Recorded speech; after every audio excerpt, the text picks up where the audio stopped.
Recipe বাঙালির অতি প্রিয় চিংড়ি মাছের মালাইকারি। অনেক বন্ধুরাই অনেক দিন ধরে আমাকে এই রেসিপিটি শেয়ার করবার জন্য অনুরোধ করেছিলেন। বাঙালির ঘরে ঘরে কিন্তু প্রায়শই এই চিংড়ি মাছের মালাইকারি হয়ে থাকে। অনেকেই ভীষণ ভালো বানাতে পারেন, কিন্তু আমি কিভাবে বানাই সেটাই আমি আজকে আপনাদের সঙ্গে শেয়ার করব। আসুন দেখে নেওয়া যাক আমার আজকের রেসিপিটি। চিংড়ির মালাইকারি বানাবার জন্য নিয়েছি 8 পিস গলদা চিংড়ি।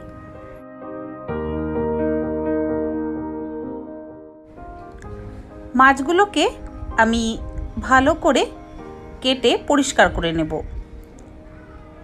একটা কাঁচির সাহায্যে আমি মাছের এই যে সুরগুলো আছে সেগুলোকে কেটে দিচ্ছি। পুরো মাছটাই কিন্তু আমি পরিষ্কার করব এই কাঁচি দিয়ে কেটে। তারপর চোখগুলোকে কেটে দিয়ে মাথার কাছটাকে কেটে নিতে হবে।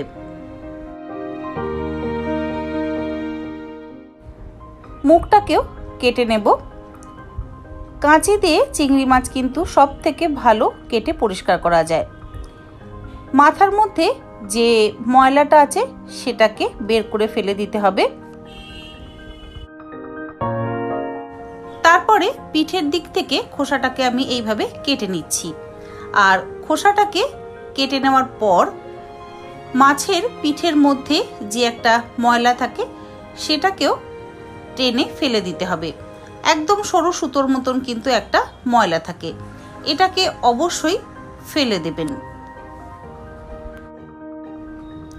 মাছের যে লম্বা পাগুলো আছে সেই পাগুলোর মধ্যে কয়েকটা পা আমি কেটে দিচ্ছি, আর কয়েকটা মাছের পা আমি রেখে দেব।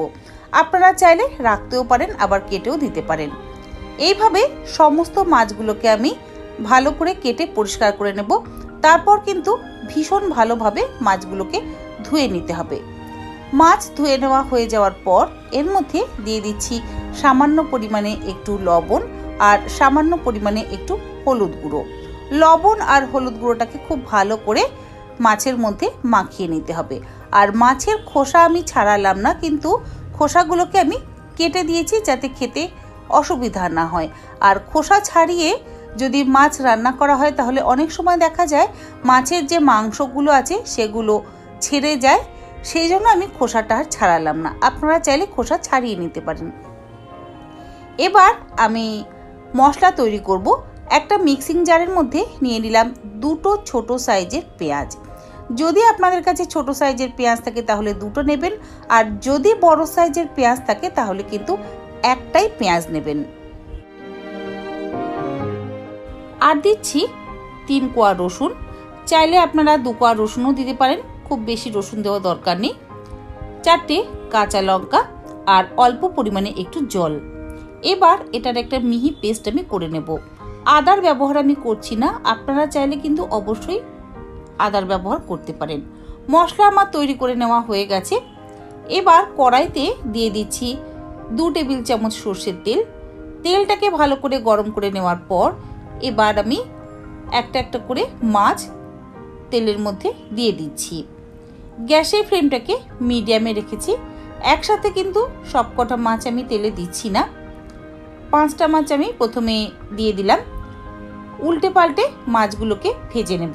তবে খুব বেশি সময় ধরে কিন্তু মাছ একেবারেই ভাজবেন না, কারণ খুব বেশি সময় ধরে চিংড়ি ভাজার কোনোই দরকার নেই। বেশি ভাজলে কিন্তু চিংড়ি শক্ত হয়ে যায়। মাছ আমার ভেজে নেওয়া হয়ে গেছে। এবার এগুলোকে তুলে আমি একটা প্লেটের মধ্যে রেখে দেব।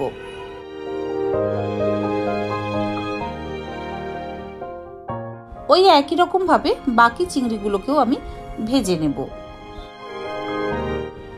চিংড়ি ভেজে তুলে নেওয়া হয়ে গেলে এর মধ্যে আরও 1 টেবিল চামচ পরিমাণে আমি তেল দিয়ে দিলাম। তেল ভালো মতন গরম হয়ে গেলে এর মধ্যে ফোড়নে দিচ্ছি 3 টুকরো ছোট ছোট দারচিনি, 4-5 টুকরো লবঙ্গ, 3 টুকরো ছোট এলাচ, একটা ছোট তেজপাতা আর অল্প পরিমাণে একটু সাজিরে। 30 থেকে 40 সেকেন্ড সময় ধরে মশলাগুলোকে হালকা করে একটু ভেজে নেব। মশলা থেকে যখন সুন্দর গন্ধ বেরোতে শুরু করবে তখন এর মধ্যে দিয়ে দিচ্ছি বেটে রাখা মশলা।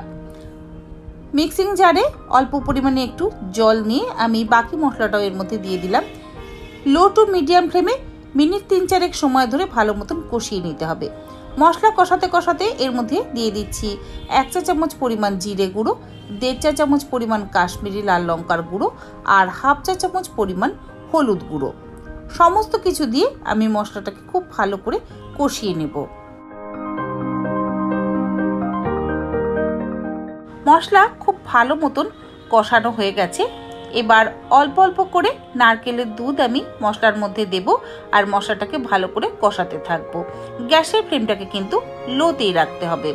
একটা গোটা নারকেলকে কুড়িয়ে নিয়ে গরম জলের মধ্যে দিয়ে আমি তার দুধ বের করে নিয়েছি। অল্প করে নারকেলের দুধ দিয়ে দিয়ে কিন্তু আমি মশলাটাকে কষাবো। যদি আপনাদের কাছে নারকেল না থাকে, মানে সবসময় তো নারকেল অ্যাভেলেবেল নাও থাকতে পারে, সেক্ষেত্রে কিন্তু আপনারা কেনা নারকেলের দুধও ব্যবহার করতে পারেন।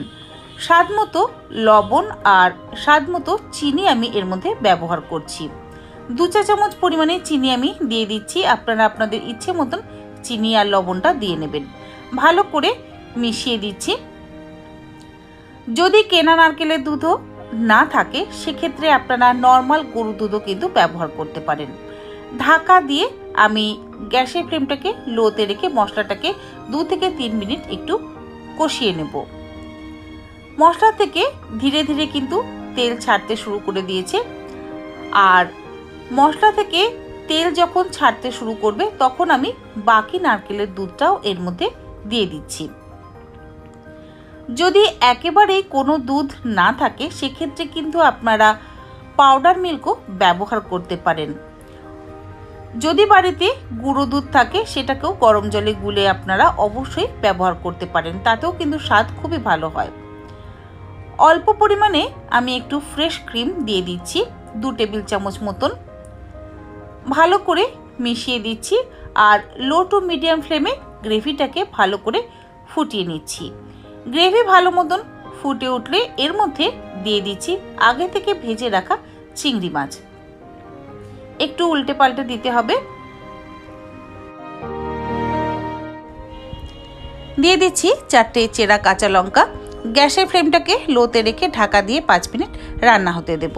5 মিনিট পর ঢাকাটাকে খুলে নিলাম। আমাদের চিংড়ি মাছের মালাইকারি মোটামুটি তৈরি হয়েই গেছে। সবশেষে দিয়ে দিচ্ছি 1/2 চা চামচ পরিমাণ শাহি গরম মশলার গুঁড়ো। ভালো করে মিশিয়ে দিচ্ছি। গ্যাসের ফ্লেমটাকে বন্ধ করে দিলাম। তারপর ঢাকা দিয়ে 5 থেকে 7 মিনিট আমি স্ট্যান্ডিং টাইমে রেখে দেব। 7 মিনিট পর আমি গরম ভাতের সাথে গরম গরম চিংড়ি মাছের মালাইকারি সার্ভ করব। আমার আজকের এই রেসিপিটা আপনাদের কাছে কেমন লাগলো অবশ্যই জানাবেন। যদি ভালো লেগে থাকে তাহলে আপনারাও বাড়িতে ঠিক এই রকমভাবে একবার ট্রাই করে দেখতে পারেন। আশা করি আপনাদের সকলেরই ভালো লাগবে। আমার চ্যানেলে নতুন বন্ধু হয়ে থাকলে চ্যানেলটাকে সাবস্ক্রাইব করে নেওয়ার অনুরোধ রইল। পাশে থাকা বেল আইকনটা অবশ্যই প্রেস করে দেবেন, কারণ আমি চ্যানেলে যখনই কোনো নতুন রেসিপি দেব আপনাদের কাছেও তাহলে খুব তাড়াতাড়ি পৌঁছে যাবে। আজকের মতো এই পর্যন্ত। আবার হাজির হয়ে যাব নতুন কোনো রেসিপি নিয়ে। ভালো থাকবেন, সুস্থ থাকবেন। ধন্যবাদ।